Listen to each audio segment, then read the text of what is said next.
இங்கே பசுபதி காவேரி இருக்கும்போது வீட்டில் வந்து ரொம்ப பிரச்சனை பண்ணுறான். உடனே வந்து காவேரி என்ன பண்ணுறாங்கன்னா, அப்படியே பக்கத்தில் கிடக்கிற ஒரு பொருள் எடுத்து இங்கே பசுபதி தலையிலே போட போயிடுறாங்க. உடனே பார்த்தீங்கன்னா, இவன் வந்து பிளான் பண்ணிட்டு தான் வந்திருப்பான் போல. பின்னாடியே போலீஸ்லாம் வந்துடுறாங்க. "ஏய் என்னம்மா என்ன பண்ணிகிட்டு இருக்க? இவர் என்ன பண்ணிகிட்டு இருக்க? உன்னை சாதாரண இதுன்னு பார்த்தா இப்படி பண்ணிட்டு இருக்கீங்கன்னு" சொல்ல, உடனே பசுபதி "பார்த்தீங்களா சார், இவங்களுக்கு பாவம்னு சொல்லிட்டு வீடு நான் சரி இருந்துக்கிறட்டும் அப்படின்னு சொல்லிட்டு கொடுத்தா, என்னையவே போடுறதுக்கு இவ ரெடி ஆயிட்டா" அப்படின்னு சொல்லிட்டு இங்கே பசுபதி பழிய தூக்கி போட்டுறாங்க. உடனே இங்கே போலீஸ் வந்து இவங்களாம் திட்டுறாங்க. "என்னம்மா நீ இப்படி பண்ணிட்டு இருக்க? உன்னை தூக்கி ஜெயிலில் போடவா?" அப்படின்னு சொல்லிட்டு இங்கே காவேரியை மிரட்ட, உடனே இங்கே நம்ம காவேரியோட அம்மா கேட்குறாங்க, "ஏன் சார் ஒருத்தன் வந்து பொம்பளை பிள்ளைங்க இருக்கிற இடத்துல இப்படி ரவுடிகளை கூட்டிகிட்டு வந்து உள்ளே வந்து இப்படி பேசிகிட்டு இருப்பான். அவனை நீங்கள் எதுவுமே சொல்ல மாட்டீங்க. எங்களே தான் நீங்கள் திட்டுவீங்களான்னு" சொல்லிட்டு எங்கள் காவேரியோட அம்மா கேட்குறாங்க. உடனே நான் கண்ணு முன்னாடி தான் பார்த்தனேம்மா இப்போ நடந்ததை.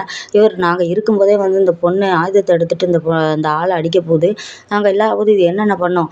ஏம்மா கொஞ்சம் இதாக இருக்க மாட்டீங்களா அப்படின்னு பேசிகிட்டு இருக்கும்போதே எங்கள் பாட்டிக்கு வந்து தலை சுத்தி கீழே விழுந்துடுறாங்க. பாட்டிக்கு உடம்பு முடியாமல் போயிடுது. உடனே எங்கள் பாட்டியை தூக்கிட்டு ஹாஸ்பிட்டலுக்கு வந்துடுறாங்க. ஹாஸ்பிட்டலில் வந்தோடனே அந்த அளவுக்கு எதுவும் பிரச்சனை இல்லை, சின்ன மயக்கம் தான் அப்படின்னு சொல்லிட்டு நர்ஸ் சொல்கிறாங்க. அப்போ தான் வந்து குமரன் ஓடியாடுறாரு. "நான் அப்போவே சொன்னேன்ல, நான் வீட்டில் இருக்கேன், அவன் கண்டிப்பாக வருவான் அப்படின்னு சொல்லிட்டு. நீங்கள் தான் கேட்கல, போய் சாப்பாடு வாங்கிட்டு வான்னு சொல்லிட்டு என்னை அனுப்பி வச்சிங்க. நீங்கள் இருந்திருந்தாலும் ஒன்றும் நடந்திருக்காது தம்பி. இந்த மாதிரி போலீஸ் வந்து அவனுக்கு தான் இது ஜாதகமாக பேசுகிறாங்க" அப்படின்னு சொல்லிட்டு இங்கே நம்ம சாரதா சொல்கிறாங்க. உடனே இங்கே காவேரி அந்த டைமு இங்கே அப்படியே வெறி பிடிச்ச மாதிரி கிளம்பி வெளியே போகிறாங்க. பாட்டி பார்த்துட்டு அவள் எங்கே போகிறான்னு பாருடி அப்படின்னு சொல்லிட்டு பாட்டி பற்றி விட்றாங்க. உடனே இங்கே சாரதாவும் பின்னாடியே போய் "என்னடி எங்கே போகிற?" அப்படின்னு சொல்லிட்டு துரத்திட்டே போகிறாங்க. இங்கே காவேரி சொல்கிறாங்க, "அவனை நான் ஒரேடியாக முடிச்சிடலான்னு நினைக்கிறேன். அவனை நான் கொலை பண்ணிடலான்னு இருக்கேன்" அப்படின்னு சொல்லிட்டு செம கடுப்பில் இருக்காங்க.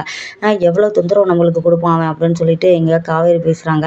உடனே சாரதா சொல்கிறாரு, "கொஞ்சமாவது இதாக இருமா, ஏன் அப்படிலாம் பண்ணிகிட்டு இருக்கா? நம்ம மேலே இப்படி கொலை பண்ணிட்டு ஜெயிலுக்குள்ளே போயிட்டீங்கன்னா நாங்கள் எல்லாரும் என்ன செய்வோம்?" அப்படின்னு சொல்லிட்டு எங்கள் சாரதா திட்டுறாங்க.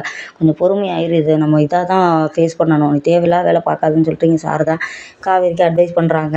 சாரதா சொல்கிறாங்க, "கடவுளாக நம்மளுக்கு அந்த வீடை கொடுத்தா கொடுக்கட்டும், நியாயம்னு ஒன்று இருந்தால் நம்மளுக்கு கிடைக்கட்டும், மற்றபடி நம்மளுக்கு வேணாண்டி அந்த வீடு" அப்படின்னு சொல்லிட்டு எங்கள் சாரதா சொல்கிறாங்க. உடனே என் காவேரி, "நீ ஏம்மா இப்போ அழுதுட்ருக்கா? நீ என்ன லூசு மாதிரி இப்படி பண்ணிகிட்டு இருக்க?